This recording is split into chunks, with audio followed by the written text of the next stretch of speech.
Оройн дөрөнгөлөгч нараа за хэдүүл анаас эхлэх юм байх юм бол том позициудаас эхлэн анаас вэгүүл Micron хэдүүлээ саяхан 840 850 хавцаа Micron-ыг бас нэмээд авсан. Тэгээ pre-market-ээр юу болж байна гэх юм бол Micron-ы хавцаа ерөөдөө дайггүй өсөлттэй байна. Гэхдээ яг хуу заалч одоо bottom ороод ирсэн гэж хэлэх нь одоо хаашаа. Тэгээд нэмээ хэлчихээ. Өнөөдөр манай School Community-гийн хэмдэрлийн хамгийн сүүлийн өдөр $39 дээр байгаа. Маргаашнаас буцаагаад $40-аас дээш гараа явчихсан тийм учраас энэ боломжийг та ашиглаарай. Окей.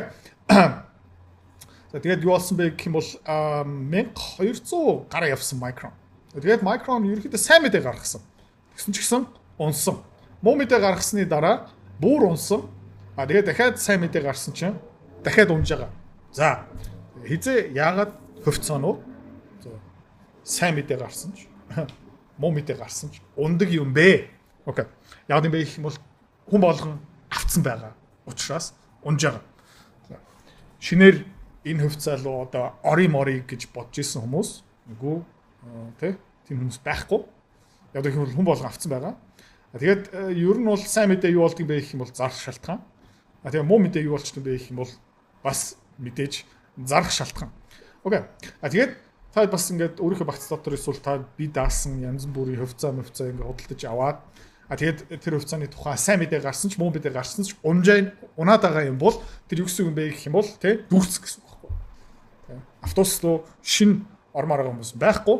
Тэгээд ормоор байгаа хүмүүс бүгдээрээ орцсон. Тэгээд юу үлдэж байгаа юм бэ гэх юм бол дараагийн буудлын дээр тэгээд шинэ хүмүүс нь орж ирэхгүй дандаа буу хүмүүс нь гарч ирээд тэгээд өн хаанштай ерөөдөө муугаар нөлөөлнө гэсэн. За тэгээд хэдүүлээ одоо бас юу арах хэрэгтэй байх юм бол SanDisk, SK Hynix үтчээ хэдүүлээ. SK Hynix Nasdaq дээр саяхан листинг хийсэн тий.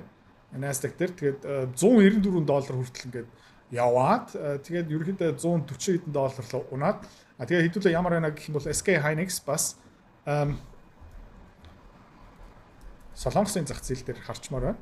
Korean Stock Exchange дээр. За, тэгээд Солонгосын зах зээл дээр ер нь бол SK Micron-тэй адилхан юм харагдаж байгаа. Тэгээ юу болсон бэ гэх юм бол энэ 700,000 won-оос сая won-ы хооронд ерөөхдөө дэшээ пууждаад 2.9 сая won л өрсөн. За, тэгээд хараад үзье л та хэдүүлээ. Хэдүүгээр өссөн бэ? Энэ хамгийн өмнөх оролноос орилцыг хүртэл 270%-аар өссөн. Тэгээд одоо юу болж байна гэх юм бол deleveraging болж байгаа. Дэндээ олон хүмүүс энэ хөвцөөний араас явсан. Тэгээ SK Hynix нь олдохоо байцсан учраас зарим хүмүүс Micron руу орсон, DRAM руу орсон, янз бүрийн хөшүүрхтэй ETF гих мэтчлөө ороод тэгээд авах хүмүүс нь байхгүй болчоод тэгээ SK Hynix-ийн ашигт ажиллагаа ерөөхдөө нэмэгдэж байгаа 2 хоногийн дараа тайлан танилцуулан за өмнөх тайлан таад харж байгаа юм бол нэг ч хугацаан дээр 38 won олдох магадaltaй байсан юм бол таамаг тэгээд 56 won гараа явсан. Энээс болж тэгэл пуужнд явсан байгаа байхгүй. За тэгээд нөгөөтөр хүмүүс юу таамаглаж байгаа юм бэ гэх юм бол 68.5 won ашиг олох бах. Миний таамаг нь юу юм бэ гэх юм бол за нэг 72 73 won болох магадaltaй. Гэхдээ таамгуудын давуул нь биелүүлсэн ч ерөөдөө энэ хувьцаа буцаагаад өсгөө гэх юм бол өсөх магадaltaй. Гэхдээ хэдүүлээ харцгаая. Айгүй олон хүмүүс ерөөдөө ингээд SK Hynix энэ хаваар авсан, энэ хаваар авсан, энэ хаваар авсан. Энэ хаваар хамгийн их харсан. За тэгээ ингээ хараад үзэх юм бол хэдүүлээ бас энэ дээр нэг лайн зурчий. Стандарт одоо нөгөө дунд зэргийн volume хаана байсан бэ гэх юм бол энд байна. Хэдүүлээ энэ улаан шугамыг зурчий. За тэгээ энэний дээгүүр гарцсан volume ямар хүмүүс бэ гэх юм бол нөгөө шуналтаад солонгосчууд мэдж байгаа MI 50 дээр байр машин бүх юм дээр ингээ бүх юм барьцаа тавиад хөшүүрхтэй арилжаа хийдэг. За тэгээ энэ хүмүүс ерөөдөө одоо сэгсэрдээд гарах ёстой. Дампуурах ёстой. Эсвэл мөнгө алах хэвээр би хизээч дахиж ингэхгүй. Тэгээд одоо солонгос бас баахан хүмүүс амиа хорлож байгаа юм байлээ. Яг гэх юм бол дэндүү хөвшүүрхтэй энэ тоглоомыг тоглосон учраас. За тэгээд хэдүүлээ ингээ хараад үзэх юм бол хизээ шуураад эхэлсэн бэ гэх юм бол яг энэ хаваар шуураад эхэлсэн юм байна. Тэгээ энэ хаваар худалдаж авсан хүмүүс нь бүгдээрээ ер нь бол нөгөө шуналтаад ороод ирсэн хүмүүс. За тэгээ эдгээр бүгдээрээ одоо сэгсрэгдээд гарч байгаа. Тэгээ юу юм бэ гэх юм бол хамгийн их хүмүүс энэ хаваар авсан. Тэгээ нөгөө retail хөрөнгө оруулагч нарыг гэдэг нь шүү дээ. Ер нь бол нөгөө шуураад авдаг. Тэгээ биткойн дээр бас иймэрхүү хүмүүс байгаа. Байсан coin-ы зах зээл дээр та Монгол бүгдээрээ мэдж байгаа. Ихэвч хүмүүс хизээ авсан бэ гэх юм бол оргилцыг хаваар авсан. Хизээ алуулсан бэ гэх юм бол энэ доогуур алуулсан. Тэгээд яад юм бэ гэх юм бол тий dumb money гэдэг нь шүү дээ. Тэнэг мөнгө одоо туршлагагүй хүмүүс би бас тийм хүн байсан. Та дунд бас тийм хүмүүс байгаа. Хуцааны харилцаа хөрөнгө олт тий мөнгөөр мөнгө олох амар сонирхолтой байгаа ч тий. Гэхдээ амар хэцүү. Хэвч хүмүүс нь ерөөсөж чаддгүй. Ягаад чаддгүй юм бэ гэх юм бол ментор багш байхгүй. Community байхгүй. Одоо сайн сонсоорой. Тий. Би school community нээсэн. Тэн дээр юу зааж байгаа юм бэ гэх юм бол энэ толгоонд байгаа хөрөнгө олтын бүх чадвараар чамтай уулзж байгаа. Тэрнээс гадна би ямар хөвцөө хизээ ямар ханшаар хэдэн хуваар авж байгаа юм бэ тэн дээр ил тавигдсан байгаа. Чи нөгөө дүр аж бол. За. Манай community-д нэгдсэн хүмүүс одоо 1 сарын байдлаар доллараар тий ойролцоо 50-60% өгөөж аль хэдийн авцсан байна. За чи миний энэ чадварыг сурмаар байгаа юм бол энэ видеоны эцэст тий манаар автна чам дэлгэн мэдээлэл өгнө. Тэгээд school community дотор уулзъя. За. Тэгээд dumb money, institutional money одоо институт юм уу туршлагатай арилжаач яадаг юм бэ гэх юм бол за окей тренд төрүүлээ харчдаг позиц авдаг тэгээ ингээд дээшээ явж байхдаа ерөөхдөө нэг бол stop loss-а дээшүүлдэг эсвэл баг багаараа ингээд ашиг авдаг. Тэгээд тэд нар юу хүлээж байгаа юм бэ гэх юм бол за окей ингээд хөөс гаргасан retail тэнэг хүмүүс эсвэл туршлагагүй хүмүүс юу гэдэг юм бэ гэх юм бол exit liquidity гэдэг байхгүй. Тэгээ автобусны тэгээ буудлын дээр нөгөө тэнцэн уурсгал байж ич үн ханш нурахгүй шүү дээ. За тэгээд exit liquidity юу юм бэ гэх юм бол өндөр ханш дээр их хэмжээний хувьцаагаа хинлүү зардаг юм бэ гэх юм бол гүүгээд шуураад очрлоод ирдэг хүмүүс лөө энэ хаваар өстой хар мянгаар нөгөө туршлагатай их мөнгөтэй хүмүүс энэ хаваар худалдаж авсан accumulation phase. За тэгээд энэ хаваар за бас энэ хаваар ингээд хувьцаануудаа нөгөө туршлагагүй хүмүүс лөө ингээд зардаг байхгүй. За тэгээд ямар процесс юм бэ гэх юм бол ойлгомжтой. Олон жилийн туршлагатай хүмүүс тийм ерөөхдөө энэ хаваар худалдаж авдаг, энэ хаваар зардаг. За тэгээд та хэдийн дунд бас энэ алдааг зөндөө хийсэн байх. Яагаад гэх юм бол энэ алдааг би өөрөө зөндөө олоудаа хийсэн. Туршлагагүй хүмүүс хизээ ордог юм бэ гэх юм бол энэ хаваар ордог, энэ хаваар зардаг. Гэхдээ яг эсэргээрээ хийх ёстой. Тэгээд юу болж байгаа юм бэ гэх юм бол энэ хаваар маш олон хүмүүс одоо сэгсрэгдэж байгаа. RSI бас ингээ буурч ийн 50-day moving average-д хүрсэн байна. 200 оны moving average-д арай хүрэхгүй байх. Яагаад гэх юм бол энэ хувьцаа одоо буцаагаад энэ сая 400, сая 300 won л буугаад ирэх юм бол дэнүү хэмтхэн болж байгаа гэсэн үг байхгүй. Яагаад гэх юм бол нэг үлрэлтээ за 70 won олж ийнэ гэдэг чинь нэг дөрвөөр за тэгээд тэрний дараах үлрэл бас ингээ өсчин. За нэг жилийн хугацаанд дунджаар 85 won оллоо гэж бодъё. Энийг дөрөв нугалчих 340 won. За энийг 300 won-оор ингээ хуваах юм бол тий хөрөнгө олтыг өгөөж тий нэг ч хувьцаан дээр олж байгаа ашиг тий хэдин байх юм бол 26% болж байгаа байхгүй. Тийм учраас дэнүү хэмтхэн тийм учраас энэ компани ерөөхдөө ашигтай хэвээрээ үлдчих чадах юм бол энэ RAM-ийн зах зээл, энэ memory-гийн зах зээл ерөөхдөө хэвэндээ үлдэх юм бол ер нь бол энэ хаваар шинээр тий нөгөө туршлагатай их хэмжээний мөнгөтэй энэ хаваар буутсан хүмүүс одоо буцаагаад энд худалдаж авах байхгүй. За тэгээ micron дээр хэдүүлээ юу хийсэн бэ гэх юм бол энэ чартыг хараад үзэх юм бол ер нь бол яг адилхан хэдүүлээ бас та санаж байгаа юм бол 400 хувьцаа энэ хаваар худалдаж аваад энэ хаваар хэдүүлээ бас зарсан шүү заяа. Гэхдээ алдгалгүй нөгөө 450 дээр аваад 450 дээр ерөөхдөө буцаагаад зарсан эндээсээ хоцорсон. Тэгээд ер нь бол би зөндөө олоудаа dumb money байсан учраас туршлагагүй мөнгө байсан учраас энэ хаваар зөрөгтэй авч чадаагүй яагаад гэх юм бол exit liquidity болчихгүй дээ. Тэ өөрийнхөө мөнгөө нөгөө хүмүүсийн ашиг болгочихгүй дээ гэсэн айж ирсэн болохоор гэхдээ ерөөхдөө энийг сайн харлаа. Ер нь бол өмнөх алдаагаас сурлаа. Тийм учраас энэ буцаагаад ингээ хямдраад ирчих юм бол дараагийн leg up болох магадлал. За тэгээд хэдүүлээ харж байгаа юм бол RSI нь ерөөхдөө жоохон ирүүл болж байна. Volume саяхан нэлээд spike хийсэн ерөөхдөө хүмүүс энийг puking гэдэг нэг бөөлж эхэлж байгаа байхгүй. Би тийс чадахгүй байна. Би өглөө би дахиж хизээч инхэхгүй, минхэхгүй. Тэгээд таад харж байгаа юм бол өмнөх high хаана байсан бэ гэх юм бол 800 хавцаа 820 дээр ерөөхдөө өмнөх high байсан. Тэр нь ерөөхдөө одоо support болж чадсан нэг хоногийн хувьд бол тэгээд хэдүүлээ харцгаа энэ хаваар ерөөхдөө жинтэй худалдаж авсан. Өвшөө унах юм бол тэг ингээд 600 700 руу арай унахгүй байх. Ягаад гэх юм бол хэдүүлээ бас хараад үзэх юм бол 9 сарын 29-нд дараагийн тайлангаа танилцуулна. Тухайн үед 16 доллар тайлгнах байх гэж таамаглаж байна. Энийг ерөөхдөө давуулан биелүүлчих байх 33 34 доллар гарах магадaltaй. Тэгээ улирлтаа 33 34 олж ийнэ гэдэг чинь дараагийн улирлтаа бас өсөө явчин. За тэгээ хэдүүлээ зүгээр 4 улирал дараалаараа нэг 40 доллар оллоо гэж бодъё. Энийг 4 нугалчлаа гэх юм бол 120 $160 болж байна. За тэгээ энийг $600 ингээ хаачих юм бол бас дахиад 26% өгөөж баг ингээ хүүгээс хүү компаундинг хийгээд үзэх юм бол баг нэг 3 жилийн дотор хөрөнгө оолтоо нөхчин. Тэгээ Micron, SK Hynix компаниуд юу хийсэн байгаа юм бэ гэх юм бол 2029 2030 он хүртэл ерөнхийдөө борлуулалтын гэрээнүүдээ зурцсан бандан тас болгоцсон байгаа аахгүй. Тийм учраас энэ дээр бол нэг санаа зовох юм байхгүй. Энэ 700 луунаад ирэх юм бол хэдүүл яах юм бэ гэх юм бол бүр нөгөө хувьцаануудаас зараад энийг нэмж аав. За тэгээд яагаад ийм ихтэй байгаа юм бэ гэх юм бол одоо OpenAI data center хийж байгаа. Хүчин шаардлага дийлэхгүй байна. Эрэлтийг дийлэхгүй байна. Нэмээд Anthropic одоо Cloud AI бас ачаалал дийлэхгүй байна. Саяхан Kimi AI version 3-аа гаргасан бас ачаалал дийлэхгүй байна. Ерөнхийдөө дийлэх хэмэл ухаан зах зээлээр гарч байгаа компаниуд юугаар дутж байгаа юм бэ гэх юм бол data center-ээр дутж байгаа. За data center-ийн дутагдлалд яагаад орсон байгаа юм бэ гэх юм бол Nvidia-гийн чипний хомсдол орсон байгаа, memory-гийн хомсдол орсон байгаа.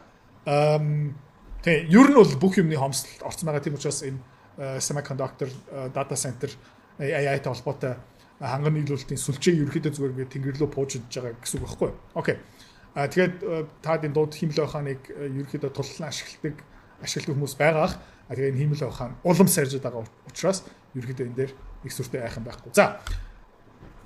Тэгээ энийг ярьсан болохоор ерөөхдөө Oracle-ыг ярих ёстой. Oracle маш олон data center-тэй, маш олон гэрээ зурцсан байгаа. Маш олон шинэ data center-ууд дээрээ гэрээ зурж байгаа. Тэгэд одоо юу болж байна гэх юм бол Oracle компани өмнөх баригтаа дууссан, ашиглалт нь орцсон data center-уудаа дэндүү хямдханаар түрээслүүлсэн. Окей.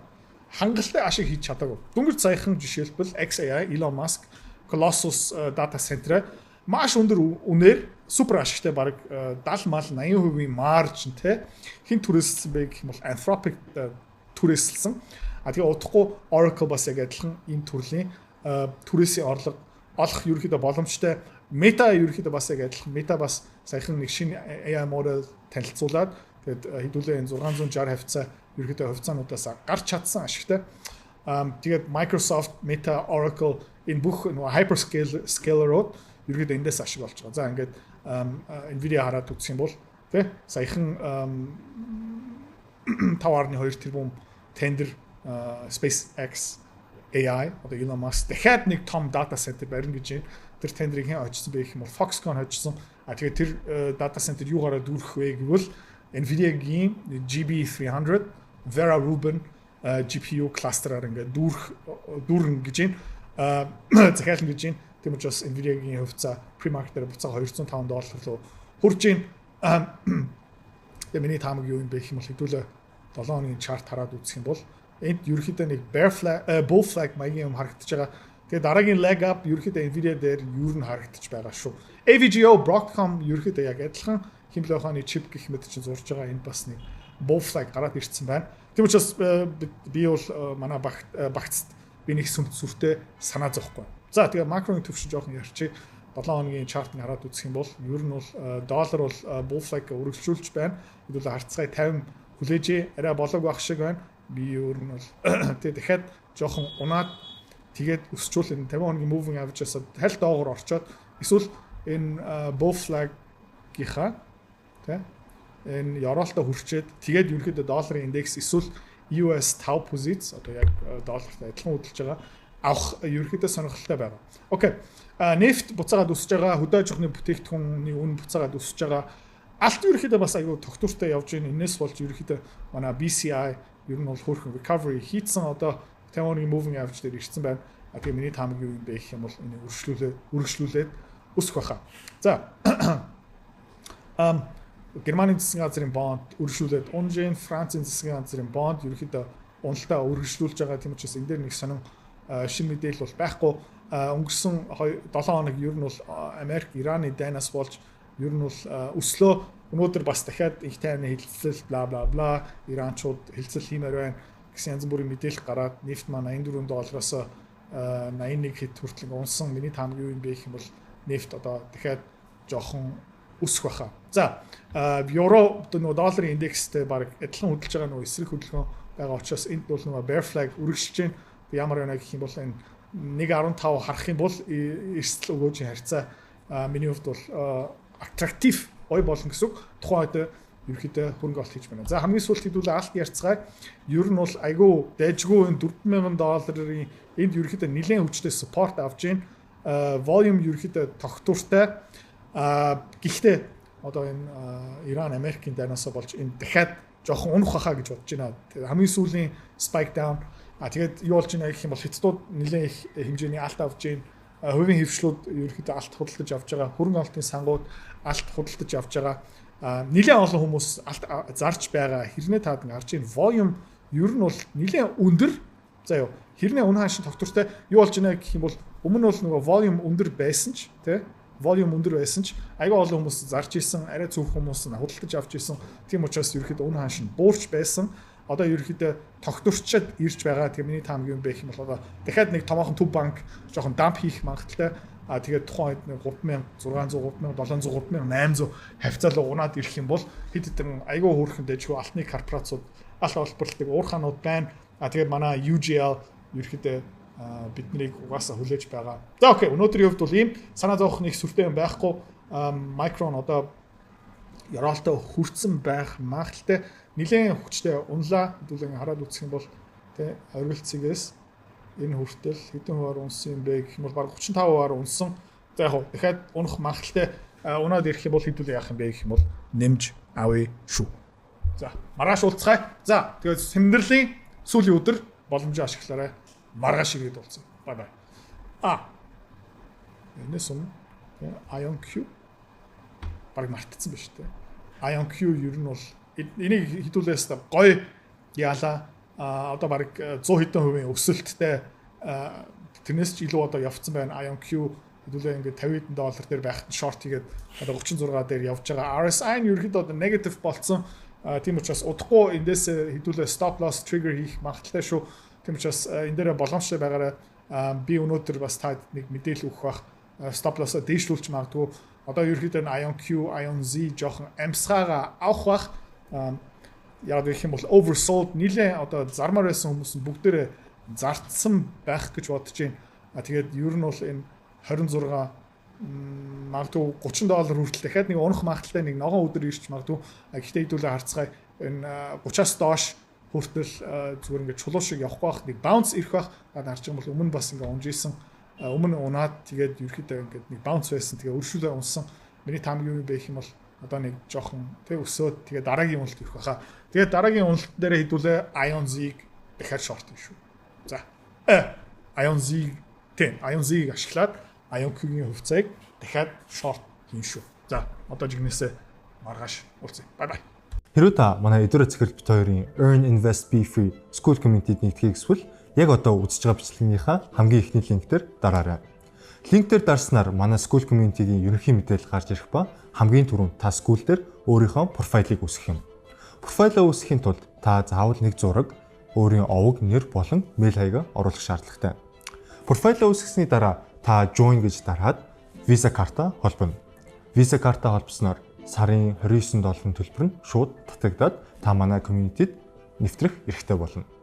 Манай community-д орж ирснээр юу байгаа юм бэ гэвэл одоо аль хэдийн 10 компанийн үнэлгээ, түүний Excel файл, давтамжтай ордог зах зээлийн шинжилгээ, судалгаа болон анхан шатны бүх суурь мэдээллүүд орсон байгаа.